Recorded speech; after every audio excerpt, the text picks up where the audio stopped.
Hi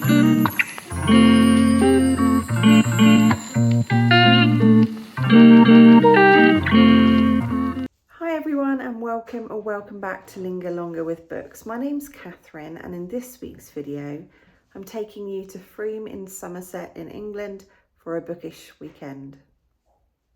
This is future me jumping in at the start of this video. I just thought that I would explain where Frome is. Frome is a historic, picturesque market town in the county of Somerset in England for those of you who are interested.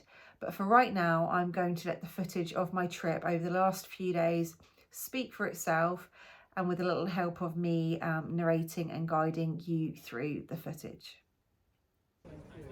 Arriving in Frome, the sun was shining and it was time to explore. The first bookshop I jumped into was Winston's Hunting Raven. My favourite colour is purple, so I absolutely loved this particular display. What do you think? There was a really nice atmosphere in this independent bookshop, and I would highly recommend a visit. Having discovered Sherlock and Pages here on YouTube, I had to take a look. The inside of the shop might be small, but the displays were beautiful. St. Catherine's Hill was full of hustle and bustle, and it was lovely to stop for a cup of tea. Whether you're looking for fiction or non-fiction, Frome is the place to go. There's a brilliant number of second-hand shops to enjoy exploring like I did. Here's me in the living space of the apartment. It was a great location, around half a mile from the town centre and really decently priced. On Sunday, I had plenty of comfy reading spots to choose from, plus the lighting made it a really cosy experience. Monday morning was the start of the journey home, and first stop was Nunney. Then it was on to Shaftesbury, where it was absolutely torrential rain, so I had to take shelter in various bookshops. That's the law, isn't it? Oxfam bookshops are always some of my favourites. They just have a really enticing mixture of fiction and non-fiction. Do you spot any titles you'd take home? A couple of my snaps of Shaftesbury. My book haul is very conservative, some might say, with just a total of 2 books bought during my weekend away, and I thought that I would show them to you in the order that I bought them. So first up is Broken Country by Claire Leslie Hall, and I bought this from Winston's Hunting Raven Books.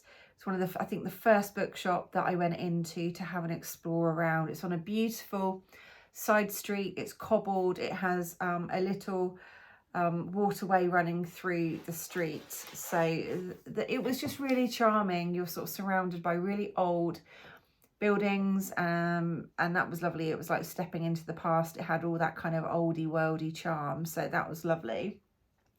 But I picked this particular book up. I did pick a few up, and just deciding as I had a good thorough look around their fiction and the non-fiction section. But this book is a book that I have set for my book club next year, and given that it's a signed copy, I thought it would be a lovely sort of memory and memento of my trip this weekend for when I pick it up at some point next year for book club. So I'll just read you a little blurb in case you're not familiar with it. I have been seeing this about, I've been hearing great things. So with that said, everyone in the village said nothing good would come of Gabriel's return, and as Beth looks at the man she loves on trial for murder, she can't help thinking they were right. Beth was 17 when she first met Gabriel. Over that heady, intense summer, he made her think and feel and see differently. She thought it was the start of her great love story. When Gabriel left to become the person his mother expected him to be, she was broken. It was Frank who picked up the pieces. Together they built a home very different from the one she'd imagined with Gabriel. And then it says, but when Gabriel comes back, all of Beth's certainty about who she is and what she wants crumbles. Even after 10 years, their connection is instant. She knows it's wrong and she knows people could get hurt, but how can she resist a second chance at first love? It says it's a love story with the pulse of a thriller. It's a heart-pounding novel of impossible choices and devastating consequences. So that sounds like an absolute firecracker of a plot. So really looking forward to reading that one. This was £16.99. Yes, and it's obviously hardback. It's beautiful. I'm just going to see what it's like inside. Okay, so it's like a grey with the lovely green, shimmery, glossy, embossed spine. And then the second book that I bought was right at the end of the trip, actually. So that one was bought right at the start, and this one was bought right at the end, and it was from a charity shop on the way back to the car, and it was in Shaftesbury. And that is Where the Heart Should Be by Sarah Crossan. This is a Bloomsbury edition. It's absolutely immaculate condition, and you can see it cost me the grand total of £1. This is another book that I have set for my book club next year. I should say my book club runs every last Saturday of the month. It's free, it's hosted on Zoom. Everyone is welcome. If you want the details, I shall try and put a link to the Facebook page for it in the description below. It doesn't matter if you join a meeting, you haven't read the book, you've read half of it, you've listened to it. It really doesn't matter. It's a really lovely, open, warm, safe space for book lovers, and that is basically it. So this particular book that we'll be chatting on one of the months, I can't remember what month it's set for, but anyway, it says a love story and the story of a people being torn apart. And it says, Ireland, 1846. I want to ask if he knows what it means to be a person who isn't related to Lord Wicken. The tenants don't own horses or houses. We just about manage to feed ourselves. And lately, some people can't even do that. And it's hailed as a sensitive and moving portrayal of a very dark chapter of Irish history, lit by a story of young love. A tour de force from Sarah Crossan. This sounds incredible. And when I saw that, immaculate copy, I have my own copy up here, ready to read. So this will be going to a fellow book clubber, probably my mum, and then sort of shared around. But I thought it was just too good to not bring home with me for the grand total of £1.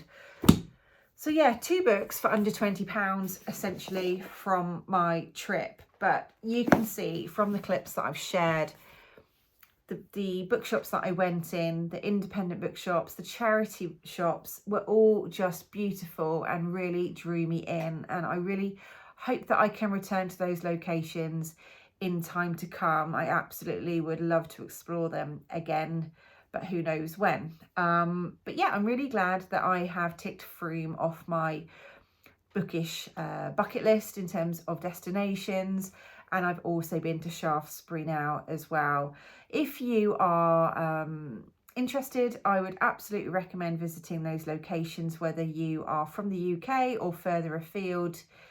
If you just want those lovely historic market towns, full of history, full of quirky buildings and shops, then those are the places for you. I'm going to sign off here. I hope you're all doing really well as usual. And by this point in the video, if you are a returning viewer of my channel, you will know that I always do a bit of a call out to you to let me know that you are still there at this point, because I really, really do appreciate each and every one of you and your support. I really am keen to grow my bookish community on YouTube. So if you haven't already, please hit the subscribe button, please hit the like button for this video if you've enjoyed the content, and hit the notification bell as well so you never miss any of my future video uploads.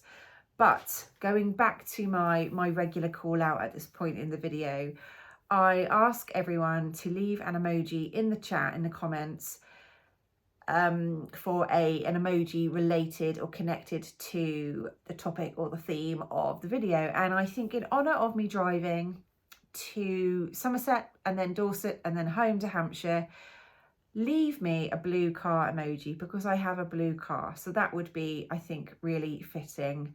But yes, I've just got to get my brain now rewired, ready for work tomorrow. So I'm going to go and do that. But I hope you're all doing well, as I said, and that you've got a great current read on the go, whether that's hardback, paperback, audiobook, however you love absorbing your storytelling.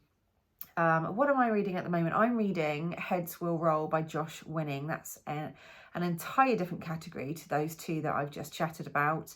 That looks like plain old horror. So I shall share my views on that particular novel through my Instagram, Linger Longer with Books, and other places too online. So watch out for my thoughts if horror is a genre that you gravitate towards too as well. But until next time, take care, and I shall see you very soon. Bye.